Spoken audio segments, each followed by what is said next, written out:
Thank you very much. Thank you for this very nice introduction, and thanks a lot for inviting me. My name is Mario Krenn. I'm a research group leader at the Max Planck Institute for the Science of Light. And the goal of my group is to see how we can use computers to contribute at a more conceptual level in science, especially in physics. And we do this mainly in two different directions. The first one is we try to use AI for designing new physics experiments to observe the universe. And when our programs find solutions that are better than the best that humans can find, we know that there are some tricks hidden inside of the solutions that the machine has implicitly found and that we humans don't know about. And we can then analyze those new techniques and tricks. And on the other hand, we are interested in using this huge amount of scientific literature that humanity has produced, those millions of papers, and try to use it in a productive way to suggest and predict research, to predict and suggest personalized research and hopefully interesting and novel research. Let me start with the first topic, with designing new physics experiments with computer programs.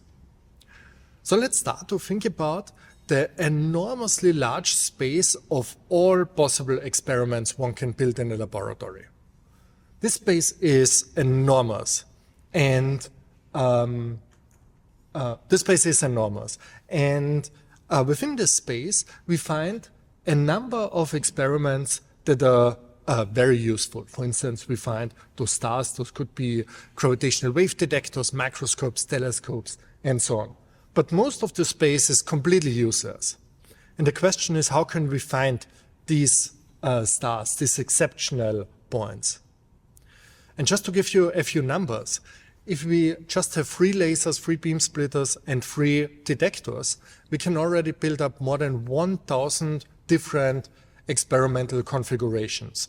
And that doesn't even take into account the parameters of those individual elements. And if we have 5 of these elements, we can already build up more than 80,000 combinations, and that number just explodes. So how can we investigate this space? So far, in the last hundreds of years, this was mainly the task of creative and experienced human researchers who actually did find super resolution microscopes, extremely efficient telescopes, extremely efficient gravitational wave detectors, and so on. But if you think about the size of the space, it's kind of unlikely that we have already found all of the best ways to observe our world. And this is exactly where artificial intelligence can come. By exploring this large space in a very different way than human can do, in a non-intuitive way and also very fast way. For me, this story started during my PhD. So I was working in an experimental optics lab, and this lab we were interested in exploring quantum mechanics. So a quick question, who knows what quantum mechanics is? New city, and this time what could be would be. And look at us now, still making it up. There were times we stumbled, yeah, we messed it up, but somehow we kept showing up. It says 512 days later, I still choose you. From a screen to forever, I'm always choosing you. Large distance away from each other. We weren't supposed to be a thing, just two people on a screen. So I left the country, made new He completely didn't believe it, and he was trying to work for I think 20 years to shut down quantum mechanics because he didn't believe those consequences.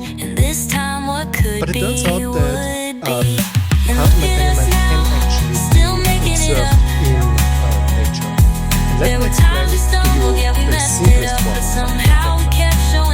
Imagine you have 2 particles, for instance light particles, that's called photons. Those light particles can have a property, for example color. Light particles can have color, and let's say we can create a system We where weren't both supposed to particles be a are thing, red just or two both people on a particles are screen. green. So I left the country And and the funny made new thing in plans. quantum mechanics is now that you Then can you prepare showed up the system in such a way that different land. before you measure the individual Same particles, place, they don't have a new well-defined city. color. And this time And what only could when you be measure the would first be. particle and you see And look at it's us red, now, at still that making moment it its up. partner particle is also red. There were And that times we doesn't matter how stumbled, yeah, far we those messed it particles are up. apart. They can But be, somehow we and there have kept been showing experiments, up. they can be hundreds of kilometers 512 days away from each later, other. I And still, still choose before you. you measure the From particles, they screen don't to have a forever, well-defined I'm color. They are not always red or choosing green. you. And when you measure them, they take the color, and then its far distant partner particle also has the same color. We weren't supposed So that is to be a thing, two-particle just quantum two entanglement. It people has been on a observed for screen. the first So I time in left the the late country, 60s, made early new 70s by John Clauser, and then more Then you precisely showed by up Alana in Svea, a and even different more land. precisely by Anton Zeilinger. And the 2022 Nobel Prize was given for this type of From a experiments. screen to Nobel forever, Prize in I'm Physics. always choosing you. So in the lab, where I was working in the lab of Anton Zeilinger, we wanted to explore more complex types of entanglement. And there are basically two ways how one can increase the complexity of entangled And systems. look at I'm still making it The up. first one is you take, instead of two particles, you There were take three times particles. we stumbled, yeah, And we quantum messed mechanics it up. allows us that we But create somehow three we kept particles. showing up. Again, they can be at different locations. And those three particles are either all of them are red or all of them are green. And before I measure them, they don't have a well-defined color. And when I measure one of them, its partner particles also have that color. So this is called multi-particle entanglement, and this recently became very important for quantum computing research. So quantum computers need a lot of entangled particles. A different way to increase the complexity of entanglement is by increasing the number of colors. So let's say again we have two particles, they are at different locations, and now they can be produced in such a way that the two particles are either red, or both are green, or both are blue. And again, before I measure them, they don't have a well-defined color. Only when I measure one of them, its partner particle gets the same color. This is called high-dimensional entanglement, and that is researched for quite some time because you can store kind of more information into the system than for the two-dimensional entangled system, and therefore for quantum communication this is very interesting. So these two types of entanglement have been investigated since roughly the 2000s, experimentally in many labs in the world. So during my PhD, we wanted to go a step further, where we not only have two particles or two colors, but we wanted to create for the first time a system that has more than two particles and more than two colors. So starting to get into a very complex form of entanglement. So, and while the first two or the first three examples have been investigated for many, many years in the laboratory, this last one, at least during my PhD, 12 years ago or 10 years ago, has not been investigated experimentally. And even theoretically, there were a lot of questions about some of the correlations and how to use these type of quantum states. So we wanted to create this state and observe for the first time its properties. So now, usually how that works is that experienced researchers go to a blackboard or go to a piece of paper and they doodle around, and usually they find a way how to build up an experimental setup in the lab rather quickly. So just from their experience, they know many other systems, and from experience they can usually find experimental setups rather quickly. But in that case, it was surprisingly different. We tried, that was a few of my colleagues, experimentalists and theorists, we tried to come up with an experiment that produces the state, but we couldn't find one. A few hours passed by, we didn't have one. A few days passed by, we still didn't have one. A few weeks passed by, we still didn't know how to produce this state in the lab. So then after 2 or 3 months, I thought, okay, that is kind of weird. Why can we not find a way how to create this in the laboratory. So I thought maybe human intuition is actually in the way of finding the solution. So I wrote a small computer program, and that computer program has access to all experimental tools that we have in the laboratories. And then it can set up a virtual optical table and place this experimental equipment on this virtual optical table. And then it can compute the results of this computation. And when the program found that it has seen some non-trivial entanglement, it can store this setup into its own memory such that later it can reuse this idea and build upon it. So I wrote this computer program, I started it in the evening, and when I came back in the morning, I found a solution.txt file at my computer. And I was extremely happy and also a little bit anxious because didn't know what the machine has found, but within one day we were analyzing the solution that the computer has proposed and was actually exactly the solution that we wanted to find for several months. And the solution that the program found was actually 100% practical. It has then been built, so exactly the solution from the program has then been implemented in the laboratory by some of my colleagues. It only took 4 years to implement this computer solution then. And with this experiment, we were for the first time able to observe this new type of quantum correlation and observe some of its properties for the first time. So for me, this was absolutely amazing that a computer can solve a question, a kind of creative question that humans were not able to do. And basically from that day on, I never went back to the laboratory and just focused on expanding this type of ideas. We have then applied these type of computer algorithms to a number of other experimental questions that we couldn't solve by ourselves. And most of them the program found in a couple of hours, and they have been implemented in the laboratories since then. But for me, the most interesting thing was that one can not only find solutions, but one can actually learn from those solutions. And that happened a little bit later when I tried to generalize the search for these complex entangled systems. I tried to generalize it and ask for more general high-dimensional multi-particle experiments. So I asked the program much more broad questions, and I had to add a constraint to the program. I had to add a constraint in the resources that it can use. Because the more resources the machine uses, the more difficult it is to compute. That means the longer the computation takes, and if I would not stop the resource requirements, it would just go into infinite loops. So I constrained the resources, and by this constraint, I knew that the machine cannot find anything that is higher dimensional than, let's say, 9-dimensional entanglement because of some reason. So I knew it cannot find anything that is too high entangled. Then a few days later, I looked at the results and I saw that the computer proposed one solution that was actually much higher entangled than this limit that I thought needs to be there. And when I saw the solution, I immediately knew there's a bug in my code because it's not possible to go beyond my limit.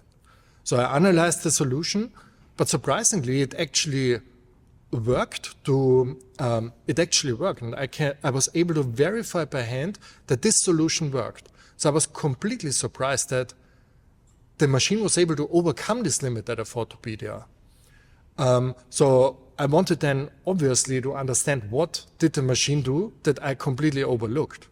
And it took a few days, I think 2 or 3 weeks, and a lot of discussion about these solutions with my colleagues and my supervisor, until we found that completely implicitly the machine has used a technique that was known that was studied a lot in the early 1990s by a group of Leonard Mandel in Rochester, but it has never been connected to the field of entanglement generation. And the machine has completely implicitly used this technique now to build a very general way for generating quantum entanglement. And as soon as we have seen this connection, we were immediately able to generalize this idea and apply it to many other systems. And then we wrote an article describing this theoretical idea. And that article was published in Physical Review Letters, which is one of the top physics journals. So we were very happy. And if you look at the author list, of this article, you see,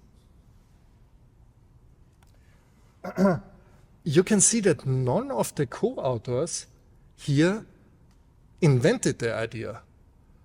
The co-authors just described the idea that implicitly came from the machine. We just tried to understand it and explain it to other people. But the idea itself came directly from the machine. A little bit later, we saw that the best description of this idea that the machine has shown to us is by a previously unknown link between graph theory and quantum physics. And with this link, we can now describe quantum physics experiments in a very abstract form, solve questions there, and bring it back to the field of quantum physics. And recently there have been a number of experiments that directly came from this link between quantum physics and graph theory. For instance, new type of quantum interference. And here is the largest integrated photonic quantum system that has ever been published that is directly based on the idea that we originally found from the computer solutions. So I get asked sometimes whether we put our computer algorithm as a co-author of any of the articles. We did not, but we added it into the acknowledgement. I think we wrote, we thank Melvin, that was the name of the algorithm, to analyze 100 million experimental setups for us. But a little bit later we were invited, so my supervisor and I were invited to contribute to a text about big open questions in physics, a perspective article, a collection. And we contributed a text about how can computers find autonomously new surprising ideas and insights. And there I was able to smuggle in my computer algorithm as a co-author. So this is a peer-reviewed paper where we have AI Melvin as an official co-author. But the fun thing happened afterwards, because two of the co-authors became Nobel Prize winners. John Goodenough in 2019 in chemistry and Anton Zeilinger in 2022 for physics. So we have now a computer program that co-authors a paper with two Nobel Prize winners. That is kind of cool. Okay, so this was a number of years ago. These days, when we want to design new physics experiments, we use actually exactly that link that we have observed, that we have discovered a few years before. We take questions in quantum physics, we translate them into abstract graphs, solve the questions there, and translate the questions back into quantum physics. And this is orders of magnitude faster, because now we can work in a much more abstract and computational, much more favorable representation. Just a very short idea what this representation means. Here, all of the vertices stand for paths or locations of photons. The edges stand for correlated photon pairs. The weight, each edge has a weight that stands for the strength of that correlation, and the color stands for the property of this correlation. For instance, like we had before, the color of the photons. And now we can write a computer algorithm that starts with a complete graph that is parametrized. That means each of the edge has a parametrized weight. And we know that everything that can be built in a laboratory up to a certain size can be represented by this complete graph. You cannot build anything in the laboratory within this constraint of quantum optics that cannot be described by this graph. So every solution that can be out there just requires to find the correct weights in this graph. And this graph not only describes the experimental setup, but also the quantum state that emerges from this experimental setup. That means we can now write objective functions for optimization, objective functions in terms of those continuous weights. And what we did here is we translated a difficult discrete optimization problem where we have to decide where to put the laser, where to put the beam splitter, where to put the mirrors, where to put the detectors. We translated this question into a purely continuous question. And continuous optimization problems are, of course, much, much easier than discrete ones. So now we have a very fast algorithm that can find solutions. And because the algorithm is so fast, we can also simplify the solution during the optimization. So basically we find the solution, we simplify the graph, we try to bring the solution back, we simplify, and in the end we usually get a graph that is very simple, from which we can usually very directly see the solution and also understand why that solution works. Recently we have generalized this in quantum physics to many different questions, not only how to generate certain quantum states, but also how to find new measurement schemes, how to find new transformations, how to find new communication schemes, and so on.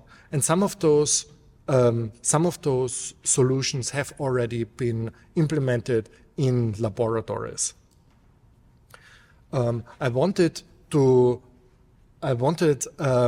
have this collection of 100 new experiments because I wanted to convince myself and other people that this algorithm really can find a huge number of new questions, not only rediscover old solutions, but actually showing that it can find a number of new solutions.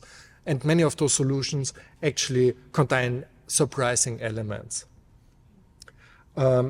If you're a quantum physicist, I saw 3 hands, I think, earlier.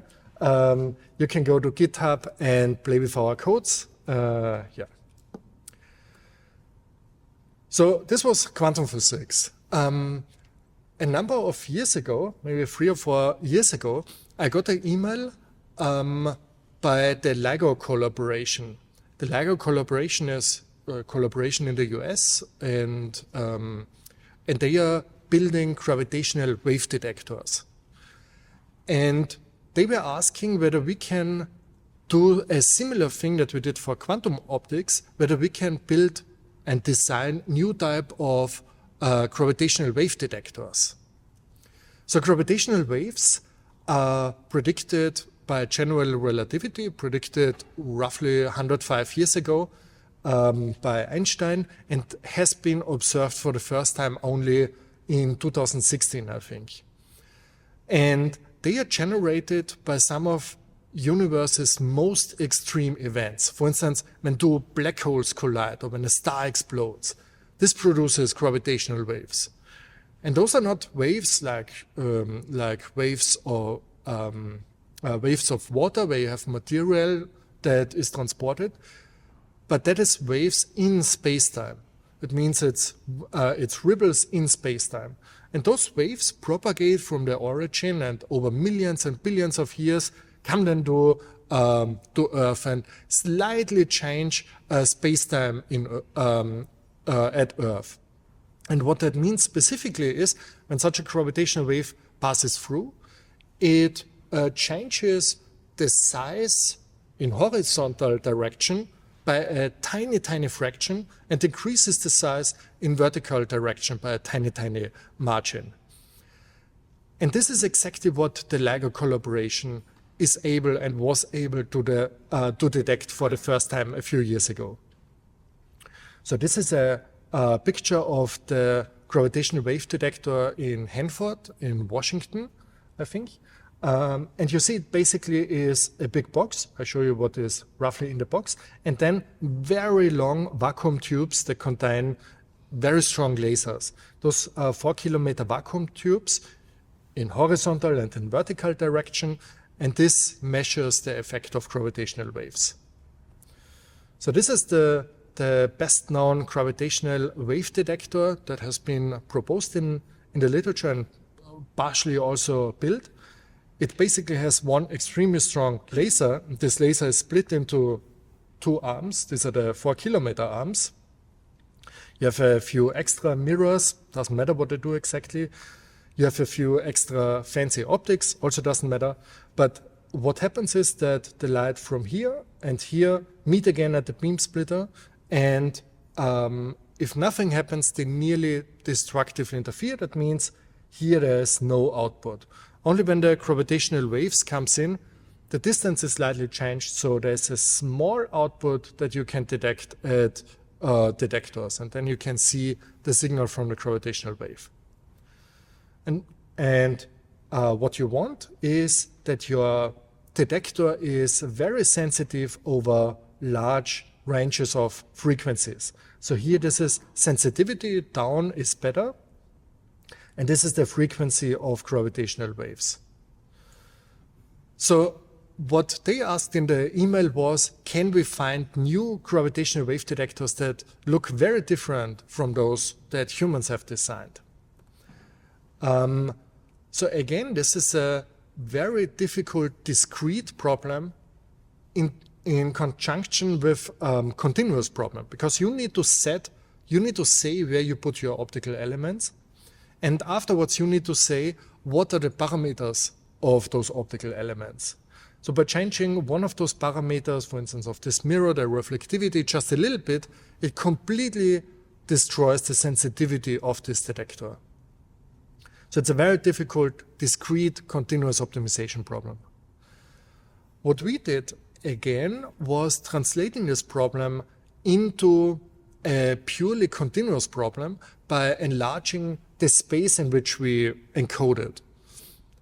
And here the idea is very similar as you would do for neural networks. A neural network is a universal function approximator. That means it's an absolutely crazy, large, overcomplete representation of arbitrary functions or nearly arbitrary functions. And by changing the parameters in the neural network, you basically say which function you want to have in the neural network. And because everything is continuous in a neural network, we just have those weights, you can use gradient descent. So basically continuous optimization of these parameters. And we do something very similar. We wrote down an absolutely crazy, overcomplete experimental setup. And now this experimental setup, we know that it contains a lot of different gravitational wave detectors, similar to neural network, contains a lot of functions. Here it contains a lot of gravitational wave detectors. And because everything is continuous and we just change the parameters of the optical elements, we can also use modern gradient descent techniques. And using this as an ansatz, just by changing some of the weights in the solution, we can encode the solution that I've shown to you in the previous page. So the best known detectors so far are inside of our ansatz, and hopefully many, many more are inside. Okay, so now we have a way how to find this new gravitational wave detectors. Question is, what do we want to find? We want to find very sensitive detectors on the one hand, very broad range that can detect arbitrary things, but then also we were interested in very specific detectors. For instance, those that are extremely good to observe supernova explosions. So far, we have not detected any gravitational waves from supernova explosions, but they would tell us a lot about the physics of these last moments of a star before it explodes. Also, we were interested in specific ranges of when neutron stars collapse. There are some some frequency ranges where it's expected that they give their gravitational waves. And from those gravitational waves, we would learn a lot about the final moments of how neutron stars merge, which tells us a lot about fundamental physics, concretely about quantum chromodynamics and so on. So we had a bunch of ranges where we wanted to find new gravitational wave detectors. And in all of those ranges, we found detectors that are significantly more sensitive than those produced by humans so far. In some of the cases, those detectors are even up to 10 times more sensitive. And 10 times more sensitive means that you can observe roughly a volume of 10 to the power of 3 more than you were able to do before. Because the sensitivity goes into all of the spatial direction, there's free spatial direction, therefore we can now observe much, much larger volume of the universe if we would build those detectors. So we spent roughly 2 years setting up the optimization toolbox, getting all of the simulators to work. And then we had those solutions. We tried to spend roughly 6 months to understand what those solutions actually do. Because those solutions are better than the best ones that humans came up with. So obviously there must be some new ideas inside. And we were able to rediscover some ideas that have been proposed in the 80s and 90s by top gravitational wave detector physicists. But many other ideas that are inside are completely alien to us. We completely don't understand what they are doing at the moment. For instance, here's one that's very fun. So usually you have your 2 arms, and your signal goes out, and your signal usually goes directly to the detector. But what happens here is that the signal goes into a loop that's called ring cavity, and a part of the signal is going back into the gravitational wave detector, roughly 3 or 5%. And we have completely no idea why it makes sense to throw away basically 5% of the signal and what this 5% is then doing inside of the gravitational wave detector. So we published a large gravitational wave detector zoo with 50 beyond human solutions that the experts can look at now and can hopefully get some new inspirations. In general, for physics experiments, I think this could be an extremely powerful collaboration between the physics community and the AI community, where the physics community contributes fast simulators and goals that they want to observe, and the AI community can use this as a black box basically and try to solve some of those techniques and applying their latest computational exploration and optimization, large-scale optimization techniques. And then imagine that in a few years, a PhD student in Michigan, AI expert, developed a new AI technique to explore large-scale optimization. He or she found a new solution to one of those questions, sent an email to the domain experts, and they reply, yeah, you just found the best gravitational wave detector, the best new quantum enhanced telescope. That would be cool. Okay, let me change gears now. So until now we have seen how computers can help to design new experiments, new devices to observe the universe. But can AI also help us to get new scientific understanding? This was a question that we were thinking about for quite some time. Basically, when I joined as a postdoc in Toronto in Alana Spurogusic's group, we immediately started to think about that question. So Alana Spuro is a top pioneer in AI for chemistry, and they had several instances where they got very weird solutions for chemistry from which they actually learned new things.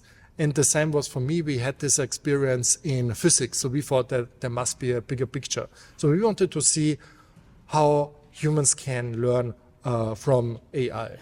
So how we can get new scientific understanding from AI. So the first question was, what do we actually mean when we talk about scientific understanding? I mean, it's nice to say, and all of us have some rough idea, but actually we should know when we want to start such a project, we should know precisely what that means. So that was the first hurdle. But then we found a book by a Dutch philosopher called Henk de Rect, and his book was called Understanding Scientific Understanding. That was exactly what we wanted to do. We wanted to understand what we mean by scientific understanding. And de Rect wrote this book. It got very big prizes in philosophy. I think the Lakatos Award for contributions in philosophy of science, one of the biggest prizes in philosophy. And he gave some pragmatic idea to see how to think about scientific understanding. And he says that scientists can understand the phenomena if they can recognize qualitatively characteristic consequences without performing exact calculations. So scientific understanding is somehow connected to the skill to use some concepts fruitfully without performing the full computation that you usually do. So that was very good because it's a definition that doesn't require to look inside of the human brain, but it's kind of a pragmatic, extrinsic idea that we can apply not only to humans, but potentially also to artificial intelligence. So okay, now we knew what we were interested in, and afterwards we wanted to collect a large number of examples. And therefore we wrote to, I think, 150 or 200 computational biologists, physicists, chemists, and AI researchers about their personal anecdotes of cases when they actually got new scientific understanding, new ideas, new concepts with AI. And we got more than 50 really nice personal anecdotes and stories, and all of those stories are in the supplementary of our paper. Some of the stories are really, really exciting to read. One chemist in Cambridge, for instance, explained that he had his program that was finding a solution that he couldn't believe, and it was so amazing that he had to stop working for the day and had to go to the beach to calm down. So there were a lot of exciting, okay, now we had these examples, and with those we were roughly able to classify how AI can contribute to scientific understanding into three classes or domains. But the first one is AI as a computational microscope, where the program can perform virtually experiment that we can observe that we cannot perform in the laboratory. There are a lot of examples in biology that were proposed. The second class is AI as a source or even resource of inspiration, where you get new ideas and new directions that you can then lift to get full understanding. And the last class was AI as an agent of understanding, where the program understands something and brings this knowledge back to the human. We didn't see a single example in this class, and until today, I think there's not a single example that would fit into this class, into class 3. So I will not talk about class 3, there's nothing to talk about. There's not much to talk about. But there are a lot of very interesting examples in the second class, and I would like to show you a few examples. So one way is using AI for advanced anomaly detection. This is a field that is used a lot in high energy physics nowadays, where they try to use AIs without any hard-coded models behind them to find outliers, to find unexpected places in the data streams. And then when you find such an outlier by finding, for instance, the right coordinate system, you can actually then think what makes this data points an outlier. Different example is using a huge amount of scientific literature to come up with new ideas. And this was basically a field that, to the best of my knowledge, was started by computational biologists and computational sociologists, by James Evans and other people. And we tried to bring this idea then to physics. So what we have done is we used 750,000 papers in quantum physics, and we try to build up a knowledge graph where each of the vertices is a concept in quantum physics, and these concepts are connected when they co-occur in a scientific paper. That means when a scientific paper studies those two concepts together. And now with the 750,000 papers that date back until 1920, we can build up an evolving knowledge graph over time. That means the concepts are there, but the edges increase over time, over 100 years. But now when we have the ability to look at the evolution of quantum physics research over the last 100 years, you can think about whether we can actually predict what will researchers do next. So basically that works in the following way. We take the data from 2017, we take two concepts that have never been investigated together. Then we put these concepts into a neural network and ask the neural network, will those two concepts be investigated together in the next 5 years? But for 2022, we have the data, so we can give a perfect supervision signal.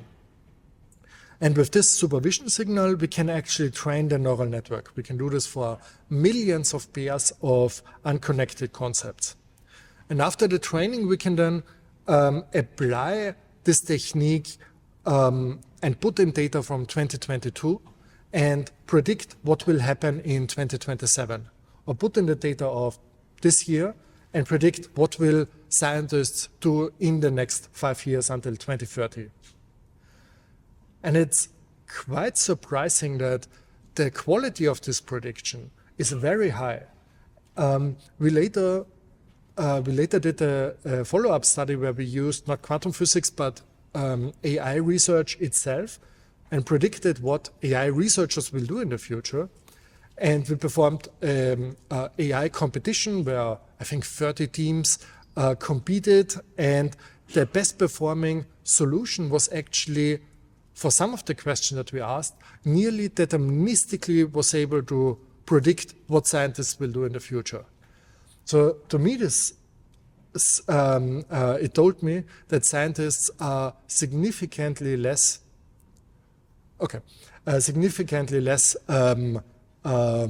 random and much more predictable than we thought before. One can also do the same for predicting scientific impact. So instead of what will happen in the future, you take concepts that have never been investigated together, where there's not a single paper, and you can ask a hypothetical question, if there would be a paper that studies this, would this be a high impact or a low impact paper? And also here you can predict to a very high degree what scientists will do and what will be of high impact. This may be the last thing, the last experiment I show. We then try to use this ability to predict what scientists will do and to predict what will be of high impact to suggest new research ideas for individual scientists. And you can think about the research interest of individual scientists as a subgraph of this entire knowledge graph. And if you want to predict or suggest collaboration, you have two subgraphs in this entire knowledge graph. Now you can collect all of the unconnected pairs and ask which of them will be most highly impactful. And you get then two concepts, and we use then GPT to actually propose research projects around these concepts. And we asked more than 100 other research group leaders in the Max Planck Society to evaluate those ideas. So we have now a data set of more than 4,000 evaluated ideas, evaluated by interest, that show us how interesting these human scientists find those ideas. We were surprised that roughly 15 to 20% of the ideas were actually ranked highly interesting. But now we have the data to predict what human scientists find interesting. So the next generation of our tool will hopefully boost the interesting level of these ideas even further. Okay, so this was about using large amount of scientific literature. One can also think about getting new understanding using interpretable AI methods. I skip this. For instance, one can have projects where you look into the neural network to see what the machine has actually learned about the task. A different way is observing the machine, the behavior of the machine when it explores large spaces. These are a bunch of different categories how one can get new inspiration using AI. Now let me come to a conclusion. We have now programs that can design new physics devices, new physics hardware in quantum optics for gravitational wave physics, microscopes, telescopes, and hopefully much more physics soon. And the cool thing is we can not only find a solution, but we can also learn new ideas from these solutions. One thing that I find extremely interesting that's at the very early stages that we can hopefully soon have tools that can provide personalized, new, high-impact, interesting research ideas for individual or researchers or collaborations. And let me finish with this question. So a question is, how can we actually really go beyond and develop real artificial scientists? And I think this is not only a technical question, but it very much depends on that we very much should look at how great human scientists actually work. What do they find interesting?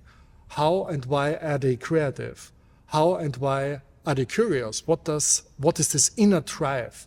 How are they understanding things? And I think when we understand these topics better, we can really make big leaps in building much more automated scientists.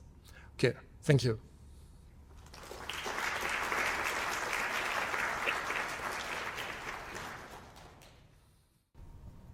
Any question from the audience? We will have a microphone sent to you. Just raise your hand. Yeah. First few pages of that, he begins to look at the relationship between the prediction of a letter in the English language and various sequences of them, and he's able to build a map of what ultimately looks like English language from simple calculations, which began to look like what you're finding here, which is that you're generating relationships, but I'm questioning as to whether or not you're actually finding scientific creativity. I think you're potentially stealing the word and assigning it on top of what it might be. Yeah, I think the okay, this is first very early, but I think you can get a lot of creative ideas by connecting known ideas in a new way. And this second part tries to go into this direction. Of course, the coolest thing would be if we have the second part connected with this first part, because this first part works from tabula rasa and goes to completely new direction. So then we go beyond just these connections. Yeah. I'm not sure this answers your question. Yeah, I also don't know whether we can. We have asked 100 research group leaders, so top-level researchers from all around of science, bio, chemistry, humanity, physics, CS, and at the moment with those simple tools, already 15% of their ideas were ranked as highly interesting. And now we have much more powerful tools. I wonder what happens if we do this again in 1 or 2 years. Great talk. As you know, we've had like 50 years of research on AI for scientific discovery, and one thing we've learned is that it's a very complex process, differs across different fields, and we're really not anywhere near automating everything, right? And we may not even want to do that. So my question for you is, if you look at the application areas you've studied, what do you think, if you analyzed this from a sort of a task analysis, what are the component tasks? Where do you think the best places are to try and automate, and the best places to let people continue to do things? And I know you touched on this, but I wonder if you have any sort of generic comments on that division of labor. I think the most promising part is in this first topic, where we have these enormously large search spaces. And we already see in all of the examples, in all of the domains that we applied our tool, it found quite quickly very, very new, completely unorthodox solutions. And this will just improve when we work harder, build larger simulators. Actually, I got last year a very large funding from the European Union to actually drive this and go further in this direction, to explore these enormously large spaces of experiments. Similar question, very similar techniques can be applied in chemistry to explore those enormously large spaces in chemistry. So I think this is where I expect human scientists to evaluate them and judge plausibility, because we're probably not going to be able to formalize that very well yet. Generating hypotheses, but not. There's no hypothesis that is generated. You have a simulator that works based on the principles of Maxwell, Schrödinger, and so on. We kind of knew that those work, but the question is, what happens in these complex spaces when we combine elements? All of that is based on Schrödinger's equation and Maxwell equation, but you just don't see those emergent patterns. And finding those emergent patterns is, I think, where machine can work. And if you have it, you can immediately verify it. It's no problem at all. There's no hypothesis. It's if the simulator is correct, the result is correct. I'd like to follow up just a little bit on this previous thing. I think you showed very, very impressive results here. Thanks.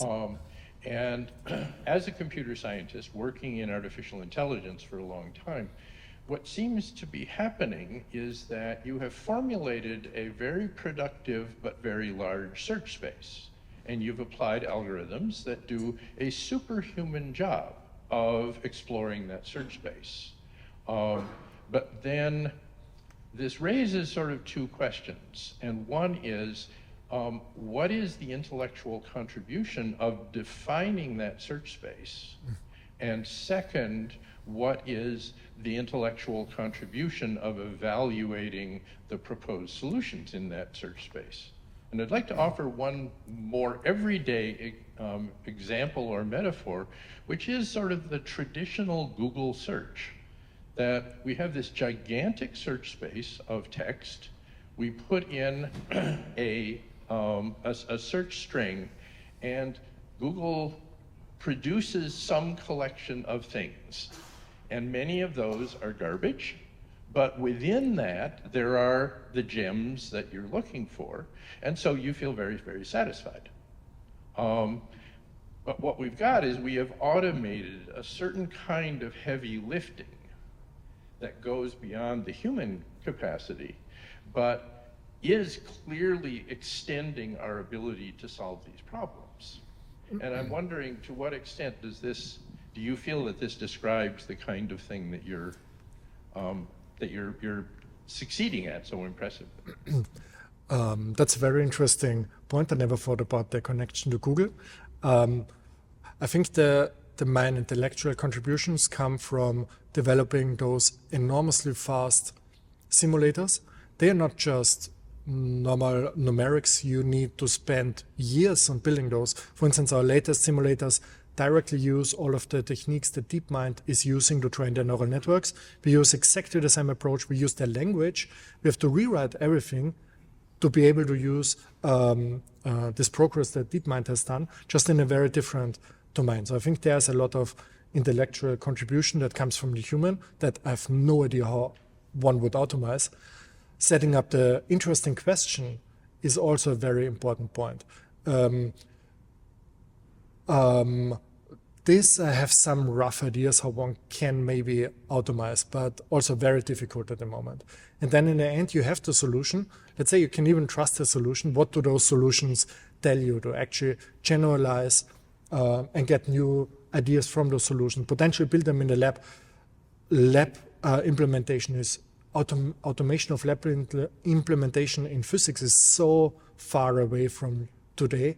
There's definitely humans needed for a long time.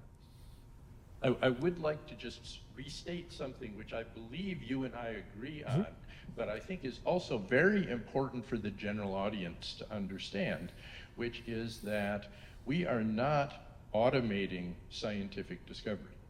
We are providing tools to extend the capabilities for scientific discovery that we currently have.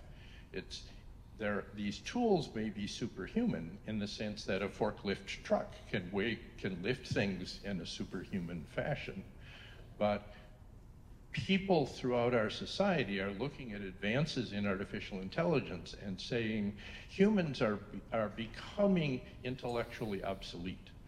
And I think that is just seriously, fundamentally wrong. Yes, AI provides very powerful new tools. So the work of scientists will be very different. For instance, in theoretical physics, I think that will change and is changing very, very fast. Yeah, but those are tools. Of course, there are still humans that have to apply those tools and give the right questions that hopefully give good answers. Oh, thank you for a very interesting talk. So, yeah, so my question is to do with the idea of artificial instruments. So one of the bottlenecks for artificial scientists is trying to translate, some of these findings into real solutions, right? So how do you bridge this gap? Is it through specifically thinking about artificial instruments in addition to automation and robotics? So here I think about that nature theoretically could provide way, way better ways to observe things in the universe, whether it's on the large scale, on the small scale, and to find how to use everything that nature provides in the best way to get extremely sensitive and robust measurement devices. This is where those tools can help.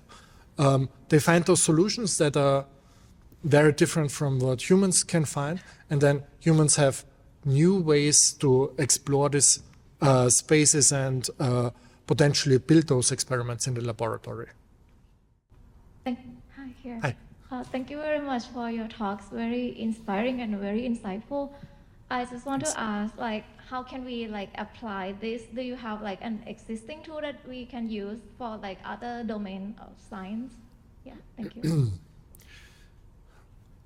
This first part on experimental design is quite domain specific. The techniques that we use for exploring this large space, however, is very general. So many of those ideas can, for instance, be directly applied to material science. And actually many of the ideas that I'm using today came from my postdoc time in a computational chemistry and material science group, because they are computational chemists or chemists in general use AI for much, much longer than physicists, probably because they just have much more data. So they developed those interesting tools which we can use, which we can translate to physics. So this first part, partially it's domain specific, but the search or optimization or exploration algorithms are quite general. The second part, this is very general, and here we have a GitHub repository where we have all of the code. We have a knowledge graph that covers, I think, 100 million of papers for all type of science, and you can directly use exactly the same thing that we used, try to find new research ideas for two different researchers for new collaborations. So there you just go to our GitHub, you can directly use it.